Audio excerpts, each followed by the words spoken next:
Hey everybody, abandi Jean-Phil Pro ngarutse kandi kubaramutsa my famille, my friends, aho muri hose nkaba ndabakunda cane. Muri ka kanya kugira ngo nsubire niyerekane, ndazi mwari munkumbuye, ifilime nshasha ngira nzemwo gutwika, abantu bose ndabatwike. Wunguka iki? Washitse kuki? Nawe uvyiyumvira ivyo bintu. Wunguka iki? Washitse kuki? Nawe ndazi ko uza kugira ico wunguka mu vyo uza kubona. Rero ni kano kanya kugira mpresente filme yitwa Urugo rw'indaro, ngomba kubasharinga kugira ngo mushobore gukurikirana. Rero iyo filme izoba irimwo impanuro nziza ku bantu bubatse, izoba irimwo impanuro nziza ku bantu bubatse, izoba irimwo urukundo, izoba irimwo ibintu vyose bitangaje. Rero nico gituma ndakwipfurije nawe kuzoyiraba.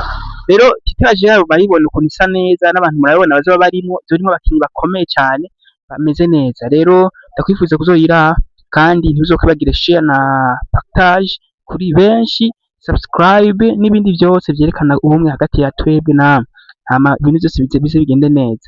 Rero ndabwiye ciao, tubonane murabe ukuntu dukina fresh.